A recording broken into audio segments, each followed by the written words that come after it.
novembre. C'est la date annoncée par la CPI pour l'ouverture du procès de Laurent Gbagbo et de Charles Blé Goudé.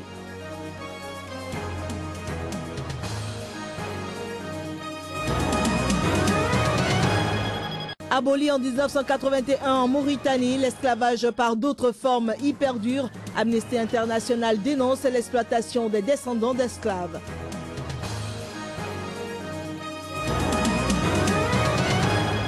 Après la demande de la mairie de Baltimore, il a été décidé la tenue d'une enquête sur les violations des droits civiques par les policiers.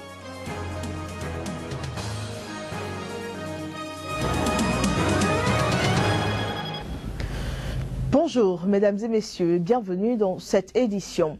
Le procès de l'ancien président ivoirien Laurent Gbagbo et de l'ex-chef de milice Charles Blé Goudé, accusés de crimes contre l'humanité lors de la crise post-électorale de 2010 à 2011, s'ouvrira le 10 novembre d'après la Cour pénale internationale.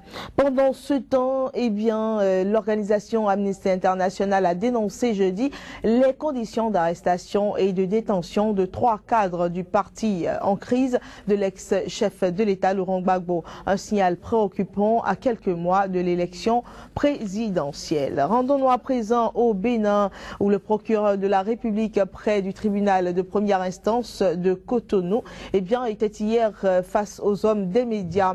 Au menu de cette deuxième sortie médiatique en l'espace de 2 jours, la polémique autour de l'intrusion lundi des forces de l'ordre au domicile de Candide Azanaï, député de l'opposition. Ceci suite à une plainte que le président Boni Aï aurait déposée contre lui. Pour plus de précisions, nous vous invitons à suivre Maître Madoché Kilayossi, et c'est sur des propos recueillis par Joël Yetonji et Juste Don Hissou. La mise en arrestation du mise en cause dans cette affaire n'a jamais été à l'ordre du jour, en tout cas en ce qui concerne le parquet de Cotonou. Le mise en cause a été invité pour venir donner sa version des faits suite à une plainte qui a été déposée contre lui. Cette convocation ne peut pas être considéré comme un acte de poursuite. Et dès lors, lorsqu'on la notifie, on n'a pas à respecter quelque sorte de formalisme consistant par exemple à recueillir l'autorisation préalable de l'Assemblée ou du bureau selon les cas, ou bien d'aviser ces institutions, ou bien d'aller déposer la convocation au niveau de l'Assemblée nationale. C'est un simple acte de police judiciaire dans le cadre d'une enquête préliminaire. C'est à la fin de cette enquête préliminaire, au vu des éléments de la procédure, que le problème se posera de poursuivre ou non le parlementaire. Et c'est en ce moment que se posera le problème de l'immunité. On peut parler peut-être, je le concède, du contexte dans lequel finalement cette notification-là a été faite là, où semble-t-il des gens qui n'étaient pas habilités à notifier des convocations se sont retrouvés là. Ça, ce n'est pas du ressort du ministère public auprès du parquet de Cotonou que je représente. Le greffe qui a été fait au ministère public n'avait pas de flagrant délit. On devait attendre pour voir s'il y a flagrant délit. Et c'est l'enquête justement qui allait permettre de savoir s'il y a flagrant délit. Et en tout état de cause, la plainte sur initiative du plaignant, pour le moment, est classée. Elle a fait l'objet d'un classement sans suite, en insistant encore que c'est une mesure provisoire. Restons au Bénin pour dire que le ministre de l'économie et des finances a organisé une conférence de presse pour apporter des précisions sur la probable suspension d'aide des Pays-Bas à l'endroit du Bénin. La conférence en question a eu lieu jeudi au sein du dit ministère. Quelques extraits de la conférence à travers les propos recueillis par Génial Afouda et Floris Dossa. Je voudrais d'abord, dans un premier moment, vous dire que la coopération n'est pas encore suspendue. Les Pays-Bas ont certainement tiré la sonnette d'alarme après ce que nous appelons un audit régulier annuel. Ce rapport met la main sur 2 formes de défauts. Le premier, c'est ce qu'on pourrait appeler détournement d'objets de crédit. Il a été constaté, selon ce rapport, dont nous n'avons pas encore le contenu, que un certain nombre d'opérations ont été menées sans que cela ne soit expressément inscrit au niveau du plan de travail annuel. La deuxième forme de défaut révélée par ce rapport, c'est que la partie néerlandaise pense qu'au regard de ce rapport, certaines opérations des marchés publics n'ont pas été régulières. La première des mesures qui a été prise, en attendant que le gouvernement ne puisse aussi prendre les dispositions qu'il faut, c'était de demander à tous les techniciens qui travaillaient sur ce projet d'aller faire une confrontation à la brigade économique et financière. Mais la mesure forte qui est attendue de la part des Pays-Bas, c'est le recrutement d'un cabinet international pour faire un audit indépendant. Et là-dessus aussi, des mesures ont été prises. Alors où nous parlons, le conseil technique chargé de la bonne gouvernance des entreprises est en relation avec l'ambassade des Pays-Bas au fin du recrutement de ce cabinet pour faire l'audit. C'est cet audit qui nous permettra de savoir si les éléments qui ont été révélés dans ce rapport sont des éléments pertinents. En Guinée, de nouveaux affrontements ont eu lieu entre forces de l'ordre et opposants jeudi. Les heurts ont éclaté entre les deux parties lors d'une nouvelle manifestation de l'opposition, toujours en vue de la revendication d'un nouveau calendrier électoral pour la présidentielle à venir. Le duel entre opposants et pouvoir en place se poursuit en Guinée. Un nouvel épisode de violence a éclaté entre les deux camps au cours d'une manifestation organisée par les membres de l'opposition pour revendiquer un nouveau calendrier électoral. Ces derniers craignent en effet des manœuvres frauduleuses pouvant favoriser la réélection du président Alpha Condé au premier tour à l'élection présidentielle prévue pour le 11 octobre prochain. Le pouvoir en place, de son côté, accuse l'opposition de comploter pour le retour d'un régime militaire à la tête du pays. Précisons que les heurts entre protestataires et forces de l'ordre en Guinée ont déjà fait plusieurs morts et des dizaines de blessés. Dans une tentative de décrispation, le président Condé recevra au cours de la semaine le chef de l'opposition pour trouver un consensus en vue d'aller vers des élections libres, crédibles et transparentes. Mais malgré ce tête-à-tête politique, le premier depuis 3 ans, entre les deux rivaux du second tour de la présidentielle de 2010, l'opposition maintient ses appels à manifester à Conakry le 11 mai prochain à l'échelle nationale jusqu'à satisfaction de ses revendications. L'esclavage a officiellement été aboli en 1981 en Mauritanie, mais le phénomène et les pratiques qui y sont liées perdurent néanmoins selon des ONG. Ainsi, selon Amnesty International, en Mauritanie, les descendants d'esclaves qui travaillent la terre sans aucun droit sont obligés de donner une part de leur récolte à leur maître traditionnel.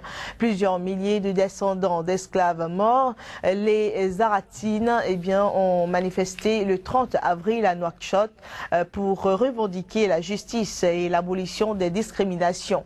Le président mauritanien Mohamed Ould Abdelaziz a affirmé que l'esclavage n'existait plus dans le pays, mais qu'il en subsistait des séquelles que les autorités tentent d'éliminer, accusant les ONG d'en faire un fonds de commerce. Nous vous proposons un extrait de ces propos. Certains ici à Nouakchott se permettent de porter le flambeau de la lutte contre l'esclavage, alors qu'ils ne savent même pas ce qu'ils vivent, ce qu'ils en disent, ces gens-là. C'est ce gouvernement qui est parti vers eux. On est descendu sur le terrain. On a fait des routes pour les relier à la vie.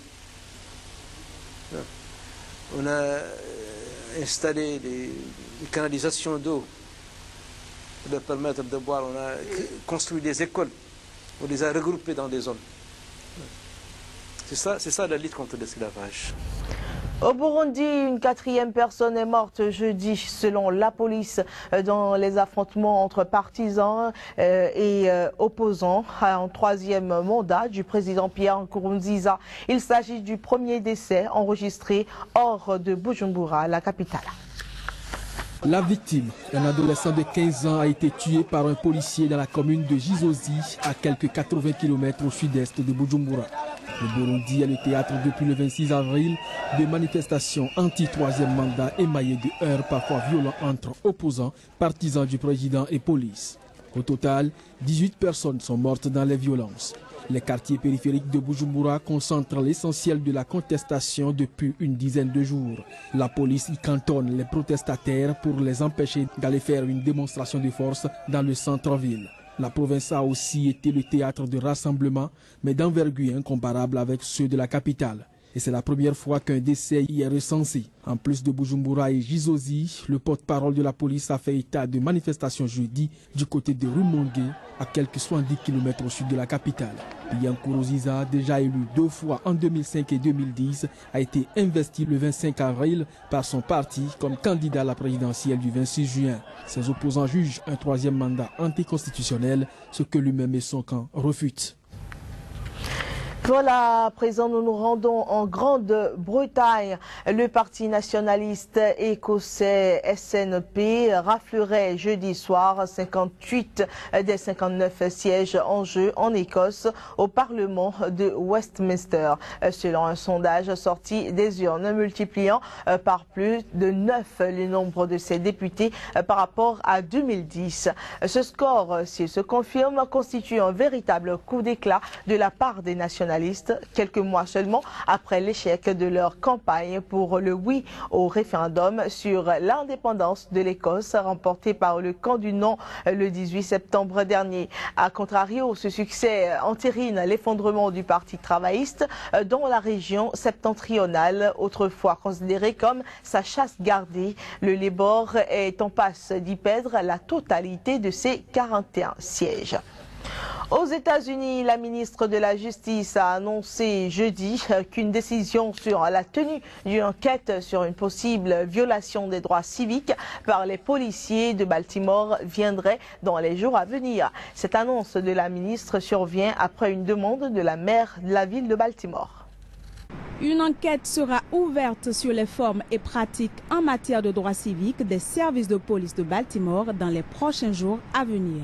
C'est la ministre de la Justice américaine qui en a décidé ainsi après avoir été saisie par la maire de Baltimore. Sa demande fait suite aux émeutes raciales qui ont éclaté à Baltimore après les funérailles d'un jeune noir de 25 ans, mort après son interpellation par la police.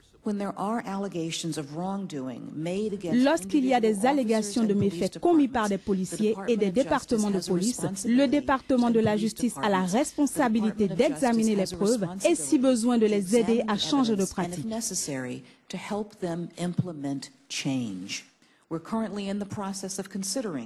Nous sommes actuellement en train d'examiner les demandes faites par les responsables de la ville, de la communauté et de la police pour une enquête visant à déterminer si la police de Baltimore s'est régulièrement livrée à des actes de violation de droits de l'homme, et je m'attends à avoir une décision dans les jours qui viennent.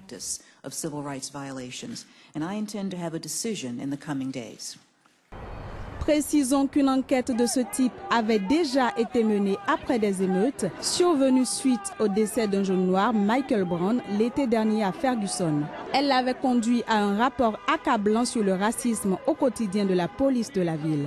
Mais le ministère de la Justice avait décidé de ne pas poursuivre le policier blanc responsable de sa mort. Fin de ce rendez-vous des informations, mesdames et messieurs. Merci de nous avoir suivis. Nous vous souhaitons de passer une agréable journée.